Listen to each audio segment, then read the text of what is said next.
Share বাজারে আরও একটি নতুন এবং গুরুত্বপূর্ণ আপডেট নিয়ে এই ভিডিওটি। তো আপনারা জানেন যে শেয়ার বাজারে ব্যবসা করতে গেলে কিন্তু শেয়ার বাজার সম্পর্কিত যে গুরুত্বপূর্ণ নিউজ, ডেটা, ইভেন্টগুলো থাকে সেগুলোকে নিয়ে আপডেটেড থাকতেই হয়। আর এই চ্যানেলে সে ধরনের ভিডিও আপডেট দেওয়া হয়। তো যাই হোক, আজকে যে ডেটের ভিডিওটা হচ্ছে 8/2/2025। তো মার্কেটে কিছু স্টকের ইম্পর্টেন্ট আপডেট দেখে নেবো। মানে পপুলার স্টকের ইম্পর্টেন্ট আপডেট বলতে এদের Q3 এর ফিনান্সিয়াল রেজাল্টগুলো বেরিয়েছে। ভীষণ পপুলার এই স্টকগুলো।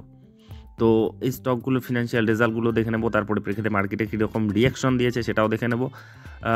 তো এই ফিনান্সিয়াল রেজাল্টগুলো অবশ্যই আপনি শর্ট টার্ম ট্রেডার হন বা লং টার্ম ইনভেস্টর হন, সকলের জন্য ভীষণ জরুরি থাকে। এদের মাধ্যমেই আমরা বুঝতে পারি যে সেই কোম্পানির বিজনেস কেমন চলছে, বিজনেসে উন্নতি হচ্ছে কিনা অবনতি হচ্ছে।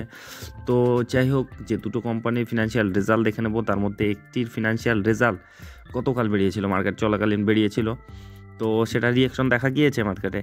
আর একটা কোম্পানির ফিনান্সিয়াল রেজাল্ট আজই বেরোলো আর কি, যেটাও ভীষণ পপুলার একটা স্টক। তো দেখে নেবো সেই স্টক দুটো ফিনান্সিয়াল রেজাল্ট। তো প্রথমে যে কোম্পানিটির ফিনান্সিয়াল রেজাল্ট দেখে নেবো সেটা হচ্ছে ওলা ইলেকট্রিক মোবিলিটি লিমিটেড। তো জানেন এটা কিন্তু বাজারে যখন নেমেছিল মহা ধুমধাম করে নেমেছিল। ইলেকট্রিক ভেহিকেল নিয়ে এরা কাজ করে এবং টু হুইলারের ক্ষেত্রে কিন্তু এরা মার্কেট লিডার কোম্পানি ছিল। যদিও এখন তাদের যে মার্কেট শেয়ার সেটা কিন্তু অনেকটাই কমে যাচ্ছে আর কি, যেটা একটা ভীষণ চিন্তার বিষয়। মানে ম্যাক্সিমাম তাদের 50%-এর উপর মার্কেট শেয়ার তাদের দখলে ছিল, তো সেটা কিন্তু দিন দিন তারা হারাচ্ছে। তো দেখা যাক এবারকার ফিনান্সিয়াল রেজাল্টটাতে তাদের কীরকম কী হলো। তো একেবারে কনসলিডেটেড রেজাল্টটাই দেখে নেব, যেটা দেখলেই আমাদের সব কিছু দেখা হয়ে যায়। তো হিসাবগুলোও কোটিতে রয়েছে। তো প্রথমে দেখে নেব তাদের ইনকামটা। তো এই কোয়ার্টারে তাদের যেটা ইনকাম হয়েছে 1172 কোটি, যেটা আগের কোয়ার্টারে 1314 কোটি ছিল। 1314টা 1172 হয়েছে, তার মানে কমে গিয়েছে। আর এক বছর আগেও 1371 কোটি ছিল, সেখান থেকেও কিন্তু কমে গিয়েছে, 1172 হয়েছে। Quarterly yearly down. 1371 প্রথমে, তারপরে 1314, তারপরে 1172। তো বুঝতেই পারছেন মানে কমছেই আর কি বলতে গেলে। আর এক্সপেন্স যদি দেখুন তাদের খরচা আবার বেশি, 1505 কোটি এবারে তাদের যেটা খরচা হয়েছে। আর এক বছর আগে ছিল 1597 কোটি, এক কোয়ার্টার আগে ছিল 1593 কোটি, এবার 1505 কোটি। খরচা একটু কমেছে ব্যবসা কমার সঙ্গে সঙ্গে। দেখুন তাদের যে মার্কেট শেয়ার কমাতে, দেখুন তাদের রেভিনিউয়ে সেটা প্রভাব পড়েছে, ইনকাম তাদের কিন্তু কমছে। আর ব্যবসা কমলে খরচাটাও কমা স্বাভাবিক, কিন্তু খরচাটা তাদের ইনকামের চেয়ে কিন্তু বেশিই রয়েছে। মানে এখনও তারা বিজনেস এক্সপানশনের দিকেই চেষ্টা করছে, কিন্তু সেটাকে কিন্তু তারা ধরতে পারছে না। দেখবেন বহুত ক্ষেত্রে কিন্তু এটা যখন কোনো নতুন মার্কেটে নামে কোনো কোম্পানি, বেশি কাস্টমার অ্যাকোয়ার করার জন্য তারা লস করলেও তারা ভলিউমটা বাড়ানোর চেষ্টা করে, যেটা কিন্তু করছে, কিন্তু সেটাতেও সফল না। আপনি যদি আপডেটগুলো দেখেন তাদের যে মার্কেট শেয়ার সেটা কিন্তু কমেছে, যার জন্য তাদের বিজনেসও কমেছে। তো যাই হোক, তাদের এক্সপেন্সটাও দেখলেন। এখন এই এক্সপেন্সটাকে যদি ইনকাম থেকে বাদ দেওয়া যায়, দেখুন এখানে ইনকামের চেয়ে এক্সপেন্সই বেশি, তো লসেই রয়েছে। তো এই কোয়ার্টারে তাদের যেটা লস হয়েছে, যেটা হচ্ছে ট্যাক্স অ্যাডজাস্টমেন্টের আগে, লস বিফোর এক্সেপশনাল আইটেম, আচ্ছা লস বিফোর ট্যাক্স একবারে দেখে নিন, সেটা হচ্ছে 564 কোটি লস করেছে এবার, যেটা আগের কোয়ার্টারে 495 কোটি ছিল লসটা। এগুলো লসই, 495 কোটি লস করেছিল, এবার বেড়ে সেটা 564 কোটি লস হয়েছে। আর এক বছর আগে 376 কোটি লস ছিল। তো বুঝতে পারছেন কোয়ার্টারলি ইয়ারলি কিন্তু তাদের লস বেড়েই চলেছে। আচ্ছা, এখন ট্যাক্সও দিতে হয়, ট্যাক্স দেওয়ার পর যেটা তাদের টোটাল লস আর কি, সেটাও 564 কোটি। এক কোয়ার্টার আগে 495 কোটি, এক বছর আগে 376 কোটি। 376টা 395 হয়েছে এক কোয়ার্টার আগে, সেটা এবারে হয়েছে 564। তো তাদের কিন্তু লস বেড়েই চলেছে। একইভাবে ইপিএসও তাদের নেগেটিভে রয়েছে এবং ইপিএসও নেগেটিভিটিটা বেড়েছে। এখন মার্কেটের রিয়েকশন যদি দেখেন, 2.5% মতো নেগেটিভিটি দেখিয়েছে সেদিন, 70 টাকায় বর্তমানে চলছে। তো যেটা মার্কেটে নেমেছিল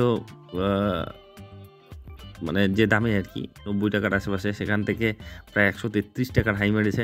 তো সেখান থেকে দেখলে মোটামুটি 50%-এর মতো অলরেডি কারেক্টেড হয়ে গিয়েছে। মানে যে উন্মাদনা নিয়ে এটা মার্কেটে নেমেছিল, সেই উন্মাদনাটাকে কিন্তু তারা ধরে রাখতে পারেনি তাদের পারফরমেন্সের জন্যই, কিন্তু পারফরমেন্স দিন দিন তাদের খারাপই হচ্ছে। তো দেখা যাক পরবর্তী কোয়ার্টারগুলিতে তারা ইমপ্রুভমেন্ট আনতে পারে কিনা।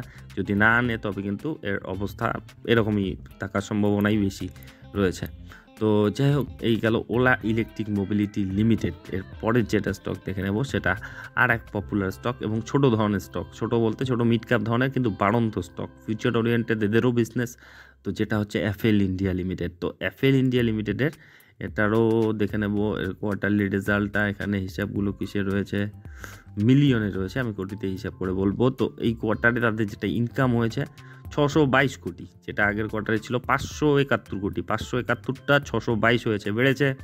এক বছর আগে 508 কোটি ছিল, সেখান থেকেও 622 কোটি হয়েছে। কোয়ার্টারলি ইয়ারলি তাদের ইনকাম কিন্তু বেড়েছে। আচ্ছা, এখন খরচা। তো এই কোয়ার্টারে তাদের যেটা খরচা হয়েছে 4,498 কোটি, যেটা আগের কোয়ার্টারে 458 কোটি ছিল, আর এক বছর আগে 425 কোটি ছিল। তো কোয়ার্টারলি ইয়ারলি তাদের এক্সপেন্স বা খরচাও কিন্তু বেড়েছে। আর এটাও স্বাভাবিক, মানে ইনকাম বাড়লে, মানে ব্যবসা বাড়লে তাদের খরচাটাও বাড়াটাই স্বাভাবিক।